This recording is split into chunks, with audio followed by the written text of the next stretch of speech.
Bangunan SD Kristen Tanah Nahu bermasalah, baru dibangun sudah bocor dan tak layak pakai. Ironis, sejumlah fasilitas bangunan baru di Sekolah Dasar Kristen Tanah Nahu, Kecamatan Teluk Elpa Putih, Kabupaten Maluku Tengah, dinilai tidak layak digunakan. Proyek yang seharusnya meningkatkan kualitas pendidikan justru menuai sorotan karena kondisi fisik bangunan yang memprihatinkan. Kepala Sekolah SD Kristen Tanah Nahu, Marta Tuhumuri, saat ditemui di ruang kerjanya pada Senin 21 Juli 2025, mengungkapkan bahwa sejumlah bangunan baru maupun hasil rehabilitasi belum dapat difungsikan sebagaimana mestinya. Pasalnya, bangunan-bangunan tersebut mengalami kerusakan meski belum lama dibangun. Dijelaskan Tuhumuri, ada bangunan yang belum memiliki plafon, tidak dipasang keramik, bahkan belum dicat. Hal ini mengakibatkan pihaknya belum menggunakan ruangan tersebut sebagai ruang belajar. Kondisi lebih memprihatinkan diungkapkan, beberapa bangunan seperti ruang guru dan rumah dinas sudah mengalami kebocoran saat hujan. Bahkan 3 unit bangunan lain yakni UKS, perpustakaan, dan 1 rumah dinas dinilai tak layak huni karena tidak memiliki plafon, dan bocor di berbagai titik. Yang lebih mencengangkan, bangunan kantor sekolah yang baru dibangun pada tahun 2023 lalu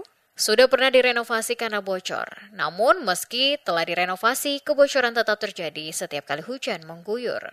Masalah serupa juga ditemukan pada 3 ruang kelas yang baru saja direhabilitasi. Plafon di ruang-ruang tersebut rusak dan terlepas akibat rembesan air hujan. Kondisi ini tentu membahayakan keselamatan siswa dan guru.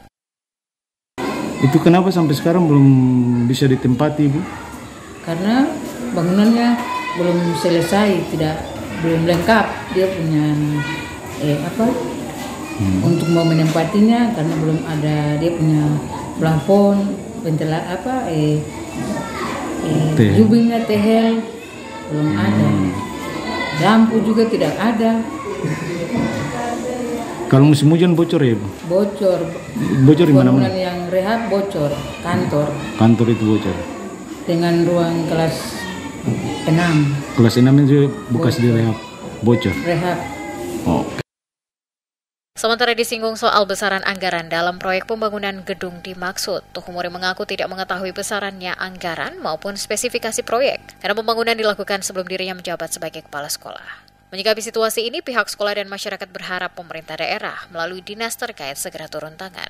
Mereka menuntut evaluasi menyeluruh terhadap proyek tersebut dan meminta kontraktor pelaksana bertanggung jawab penuh atas buruknya kualitas pembangunan.